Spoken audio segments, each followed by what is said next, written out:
morning students. Today I will take a class of class 8 Hindi chapter 4. Before of this class I will already discuss this chapter and I will give you word meaning also. Now today I will discuss about the question answer of this chapter.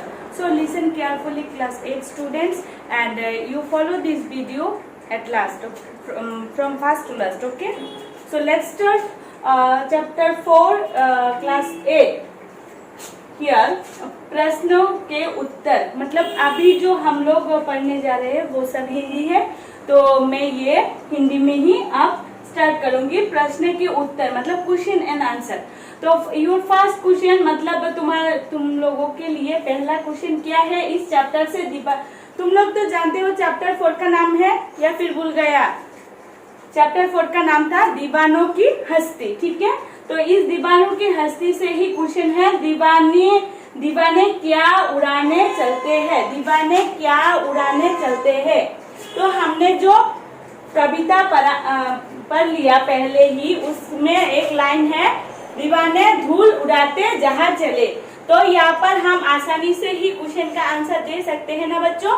क्या दीवाने क्या उड़ाने चलते हैं, तो answer होगा धूल. ध रसु ल धूल.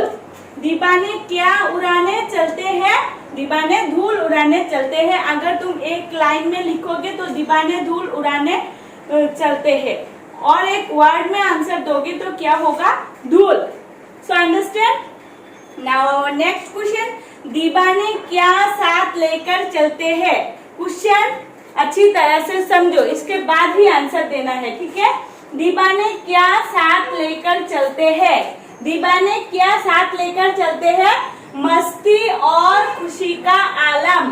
दीवाने क्या साथ लेकर चलते हैं, आंसर इज मस्ती और खुशी का आलम. मस्ती और खुशी का आलम. इसके बाद नंबर 3 क्वेश्चन. नंबर 3 क्वेश्चन क्या है, दीवाने क्या बनकर आते हैं. दीवाने क्या बनकर आते हैं. क्वेश्चन को पहले अच्छी तरह से समझो, इसके बाद आंसर. दीवाने क्या बनकर आते हैं. तो कविता में हमने एक लाइन पढ़ा था, आए बनकर उल्लास सभी आंसू बनकर बहे चले अभी. ठीक है, तो दीवाने क्या बनकर आते हैं, आंसर होगा उल्लास. दीवाने क्या बनकर आते हैं, आंसर क्या होगा बच्चों, उल्लास. नेक्स्ट नंबर 4 क्वेश्चन, दीवाने क्या बनकर बहे चलते हैं. दीवाने क्या बनकर बहे चलते हैं. अभी मैंने तुम लोगों को जो लाइन सुनाया था, आए बनकर उल्लास सभी आंसू बनकर बहे चले. ठीक है, तो दीवाने क्या बनकर बहे चलते हैं, तो आसानी से ही तुम लोग आंसर दे सकते हो. आंसर इज आंसू. दीवाने क्या बनकर बहे चलते हैं, आंसर इज आंसू. नाउ नंबर 5 क्वेश्चन, कविता में कवि ने दानी किसे कहा है. कविता में कवि ने दानी किसे कहा है. क्वेश्चन, कविता में कवि ने दानी किसे कहा है, आंसर इज स्वतंत्रता के दीवानों को. स्वतंत्रता के दीवानों को. यहाँ पर तुम लोगों को समझना होगा स्वतंत्रता मतलब क्या है. मतलब स्वाधीनता, जो हम मुक्त रहना चाहते हैं, हमारी अपनी जिंदगी हम खुद अपने मर्जी से जीना चाहते हैं, हम अपनी मर्जी से कोई भी काम करना चाहते हैं, उसे ही बोलते हैं क्या, स्वतंत्रता, स्वाधीनता. तो यहाँ पर कविता में भी कवि ने किसे दानी कहा, किसे दानी कहा, तो आंसर होगा स्वतंत्रता के दीवानों को. स्वतंत्रता के दीवानों को दानी कहा है. नाउ नेक्स्ट क्वेश्चन, ये दुनिया किनकी है. ये दुनिया किनकी है. नंबर 6 क्वेश्चन क्या है बच्चों, ये दुनिया किनकी है. आंसर इज भीख मांगो की. भीख मांगो की. भीख मांगो मतलब क्या है, जो लोग भीख मांगते हैं.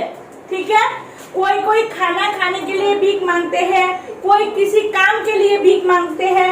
यहाँ पे सिर्फ भिखारियों को भीख मांगना नहीं बोलता. हम भगवान से भी कभी कभी कुछ ना कुछ भीख मांगते हैं.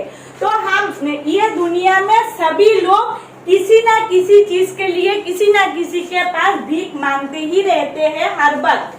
तो ये दुनिया किसकी है, भीख मांगो की. मतलब हम सब लोग क्या है, भीख मांगो जैसे है, ठीक है। तो ये दुनिया किसकी है, आंसर में क्या लिख लोगे तुम लोग, भीख मांगो की। Clear. Now our next question number 7, वीर पुरुष संसार को क्या देना चाहते हैं, वीर पुरुष संसार को क्या देना चाहते हैं। Again I will repeat again the question, वीर पुरुष संसार को क्या देना चाहते हैं। वीर पुरुष मतलब क्या है, कौन है वीर पुरुष मतलब क्या है, हमने कविता में पढ़ा था। वीर पुरुष मतलब जो देश के लिए हर वक्त लड़ता है। सिर्फ सेनानियों ही नहीं, हमारे समाज में ऐसा कोई लोग भी है जो दूसरों के लिए काम करते हैं, हर वक्त दूसरों के जो मुसीबत है उसे हटाने का कोशिश करता है। सिर्फ अपने सेल्फिशनेस को ही नहीं देखता, अपने जिंदगी को ही सिर्फ नहीं देखता, दूसरों कैसा अच्छा रहेगा ये भी कोई हमारे इस समाज में ऐसा भी लोग दिखाई देते हैं, तो उसे ही हम कहेंगे वीर पुरुष, ठीक है। तो वीर पुरुष इस संसार को क्या देते हैं, आंसर इज प्यार और खुशी। जो लोग संसार से, जो लोग इस धरती से, जो लोग इस संसार के जीवों से प्यार करते हैं वो ही दूसरों के लिए काम कर सकता है। तो आसानी से ही हम बोल सकते हैं क्या वीर पुरुष संसार को क्या देते हैं या देना चाहते हैं, प्यार और खुशियाँ, प्यार और खुशियाँ। याद रहेगा ना बच्चों, मैं अगर पूछूं वीर पुरुष संसार को क्या देना चाहते हैं, आंसर क्या होगा, प्यार और खुशियाँ। Now our last question for today, number 8, वे संसार से क्या भाव रखते हैं। वे मतलब कौन, ये वीर पुरुष, ठीक है। ये वीर पुरुष संसार को क्या देना चाहते हैं, आंसर इज प्यार और खुशियाँ। और अभी क्या बोला, वे मतलब वीर पुरुष संसार से कैसा भाव रखते हैं, मतलब संसार के सभी जो जीव है उस सभी चीजों से, सभी लोगों से, सभी जीवों से वीर पुरुष का क्या भाव है, मतलब मन का भाव वीर पुरुष का क्या है इस कविता में। तो आंसर इज समान भाव, समान भाव। ये अगर आंसर में नहीं भी देता तब भी तुम लोग जान सकते हो, क्योंकि वीर पुरुष सभी लोगों से अच्छे ही पेश आते हैं, अच्छे ही बर्ताव करते हैं। प्यार और खुशियाँ जो लोग देते हैं वो दूसरों से प्यार करते हैं, इसलिए ही प्यार और खुशियाँ दे सकते हैं। दूसरों की मुसीबत पर वो अपना जी जान काम करता है। तो ऐसा कैसे हो सकता है, ऐसा अगर हम सभी लोगों से समान भाव रखते हैं, अगर इस संसार में सभी जीवों को, सभी प्राणियों को, सभी वस्तुओं को, सभी मनुष्यों को हम समान मतलब इक्वल हम अगर सोचेंगे तो ही हम ऐसा कर सकते हैं। तो लास्ट का क्वेश्चन का आंसर क्या होगा, क्वेश्चन क्या होगा, वे संसार से क्या भाव रखते हैं, मतलब उसका मनोभाव संसार से कैसा है, समान भाव, मतलब सब समान है उनके लिए, ठीक है, समान भाव। So this 8th question from chapter 4, this is MCQ type or short question type. So for today's it is enough.